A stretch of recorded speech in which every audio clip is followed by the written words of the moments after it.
पाहिलंस खरी सीता कशी होती ते पाहिलंस का?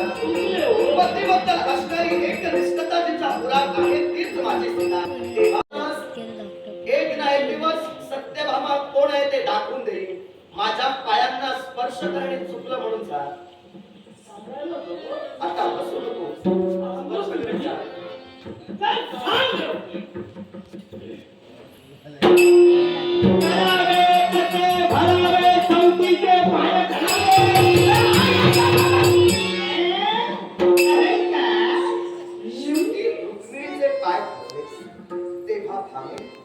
अहंकार कधी करू नको. बापाच्या श्रीमंतीचा अहंकार झाला, स्वतःच्या सौंदर्याचा तुला अहंकार झाला, तेव्हा तू कुणी सर्वसामान्य आहेस. गोपाल कृष्णाची तू भार्या आहेस. अर्थात असा अहंकार अंगीकृत केल्यानंतर काय परिस्थिती होते याचा आदर्श आज सृष्टी समोर उभा राहिला, तेव्हा पश्चाताप जगासमोर व्यक्त करतो. साऱ्याला सांगते, कारण मला जो पश्चाताप झालाय आणि त्या पश्चातापाचं कारण मलाही कळलंय. कारण बापाच्या घरचे श्रीमंती आणि त्याच श्रीमंतीला भारावून गेले होते. पण धनाच्या श्रीमंतीपेक्षा मनाची श्रीमंती ही कणखर असते. कारण धनाची संपत्ती ही कधी ना कधीतरी नाशच पावणारी असते. पण मनाची संपत्ती जरी माणूस जरी मेला तरी आयुष्याच्या अंतापर्यंत नाही, मेल्यानंतरही ती मनाची श्रीमंती अखंडाने अखंडच राहते. पण मी केली ती धनाची श्रीमंती, मनाची श्रीमंती केली नाही. म्हणूनच तुम्हाला सांगते, मनाची संपत्ती करा, धनाची संपत्ती कधीही करू नका. मी जशी वागली तशी कुणीही याच्या पुढे वागू नका. कुणीही वागू नका. कुणीही वागू नका. पश्चातापाच्या आगीत जळूनच पवित्र झाली. तेव्हा जा, चंदन उदकानं स्नान कर, देह पवित्र कर आणि त्यानंतर कृष्ण दर्शनासाठी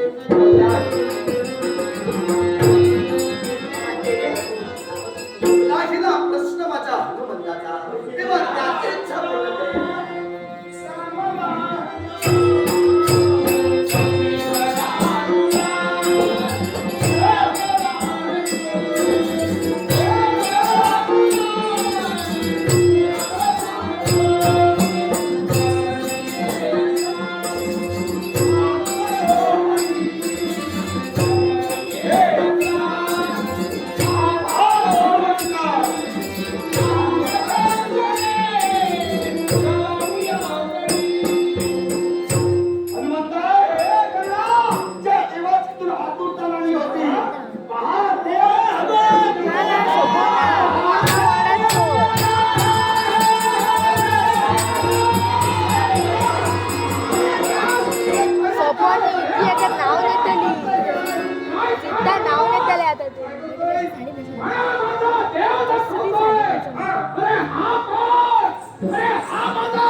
वल्खले अंगावर परिधान केलेला तुझा देव या देवाची मूर्ती हृदय मंदिरी साठलेली. तो देव त्या स्वरूपात तुझ्या डोळ्यासमोर दिसला नाही म्हणून क्रोधिष्ट झाला.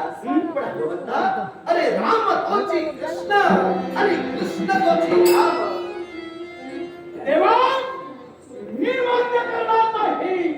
जर का तू म्हणत असेल तू माझा दे, मग आई देवा माझ्या प्रश्नाचं उत्तर दे.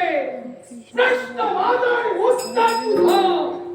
देवा, तू माझा देव आणि जर का मी तुझा भक्त असेल तर सांग देवा, माझी आणि तुझी पहिली भेट कुठे झाली? मनाच्या निर्धारात अत्यंत रास्त शंका माझ्या समोर तू उपस्थित केली.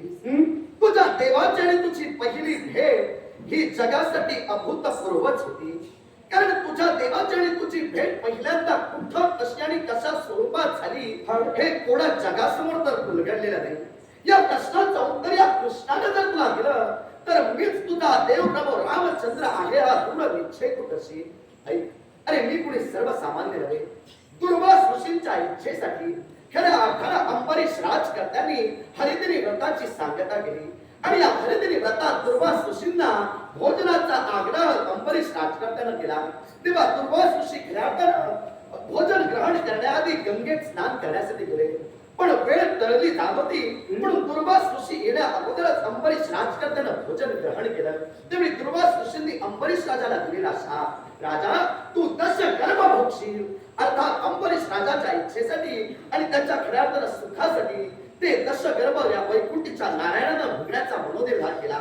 मत्स्य, कूर्म, वराह, नरसिंह, वामन, परशुराम आणि 7वा अवतार माझा राम आणि 8वा अवतार म्हणजे कृष्ण होय.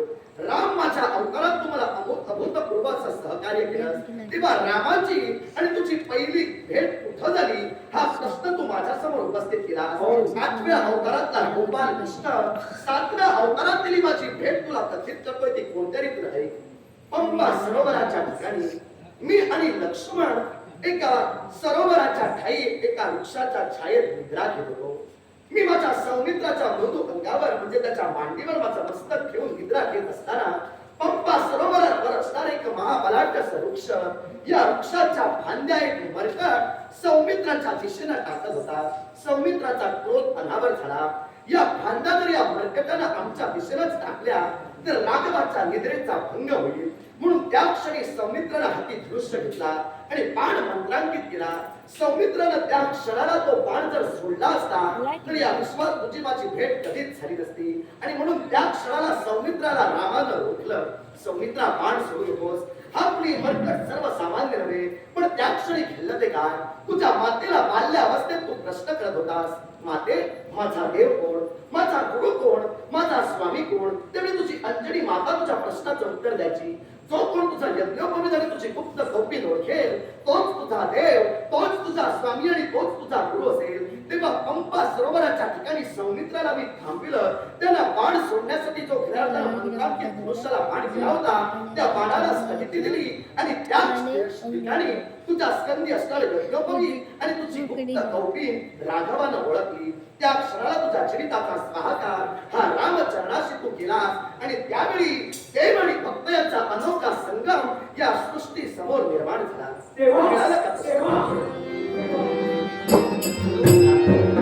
राम तोची कृष्ण आणि कृष्ण तोची राम हे वेदांत तू अंगीकारस. राम आणि कृष्ण कुणी वेगळा नव्हे याची प्रचिती तुला आली.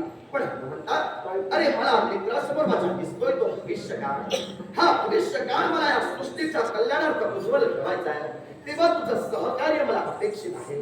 कारण त्रेतायुगात लंकाधीश रावणांनी सीतेचं चौर्य कर्म केलं. पत्नी ग्रहानं राघव विलापिसा झाला. लतावृक्षवेलींना आलिंगन देऊन शापित गंधर्वांचा उद्धार झाला आणि त्यानंतर पुत्रात जटायू घडली. सीतेचं चौर्य कर्म हे खऱ्या लंकाधीश रावणाने केलं याची प्रचिती आम्हाला आली. आणि म्हणूनच लंकेत जाऊन लंकाधीश रावणाशी आम्ही द्वंद्व केलं. त्या द्वंद्वातून केलेलं अभूतपूर्व सहकार्य प्रत्यक्षात लक्ष्मणाला मोक्षितावस्था प्राप्त झाली. त्यावेळी द्रोणागिरी आणलास आणि खऱ्या अर्थानं या देवाच्या जीवाच्या संरक्षणासाठी चंद्रसेनेचा शाप सुद्धा मोठ्या मनानं तू स्वीकारलास. हे अभूतपूर्व मला केलेला 7व्या अवतारातील सहकार्य या उपकाराची परतफेड म्हणून मी तुला शब्द दिला होता. ज्या ज्या वेळी माझ्या दर्शनाची ओढ तुला लाभेल त्या त्यावेळी मी माझं दर्शन तुला देईल. माझं अवतार कार्य तर त्रेतायुगात संपुष्टात आलं. पण हनुमंता तू चिरंजीवी होतास. अर्थात तुझ्या मनात या द्वापारुगी इच्छा निर्माण झाली की मला राघवाचं दर्शन हवंय.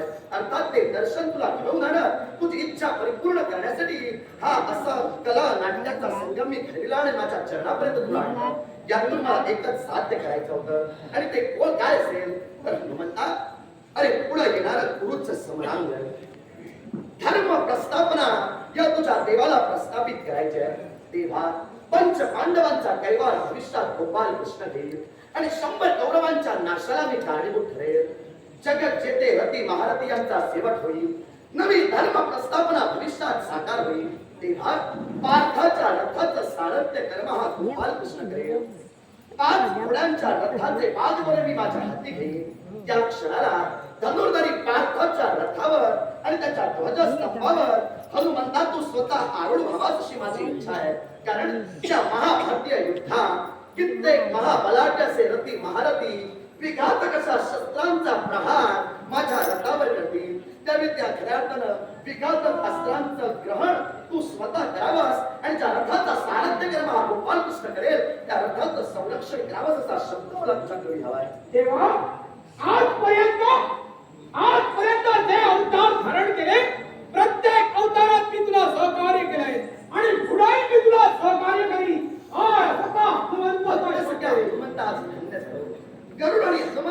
वेगळे नव्हे. तेव्हा देवाच्या अवतार कार्यात तुम्ही सुद्धा मला अमूल्य असं सहकार्य करताय, तेव्हा भविष्यात तुमचे आठवण या माझ्या जनमानसामध्ये भक्तात रुजवण्यासाठी मी तुम्हाला सुद्धा अलौकिक असं महत्व ठेवतोय. आणि ते महत्व कोणतं तर भक्तराज कुंडलिकाच्या इच्छेसाठी पुढे येणाऱ्या कलियुगात मी विठेवर 28 युग उभा राहील. आता त्याच्या इच्छेसाठी विठेवर उभा राहिल्यानंतर त्या क्षेत्राला तीर्थक्षेत्र पंढरपूर म्हणून ओळखलं जाईल आणि त्या ठिकाणी स्वर्गीची गंगा वायुवेगानं धाव घेईल. माझ्या पायांना ती चंद्राकृती विळखा घालेल आणि चंद्रभागा म्हणून प्रसिद्ध होईल. पण पंढरपूर तीर्थक्षेत्राची निर्मिती माझे भाविक भक्त ज्यावेळी करतील त्यावेळी पंढरपूर क्षेत्राच्या खऱ्या अर्थानं प्रवेशद्वारावर 2 स्तंभांचं आयोजन केलं जाईल. ते 2 स्तंभ कोणते तर एक म्हणजे गरुड स्तंभ आणि दुसरा म्हणजे भक्तसख्या हनुमंता मारुती स्तंभ. अर्थात या 2 स्तंभांना प्रथमतः माझे भाविक भक्त आलिंगन देतील. पंढरपूरच्या पांडुरंगाच्या मध्ये माझ्या दर्शनासाठी येणारे माझे भाविक भक्त मोठ्या आनंदाने म्हणतील, तुळशी माळा गळा कर ठेवून कटी कासे पितांबर तत्सुरी लल्लाटी देव सुरवर नित्य येती भेटी गरुड हनुमंत पुढे उभे राहतील.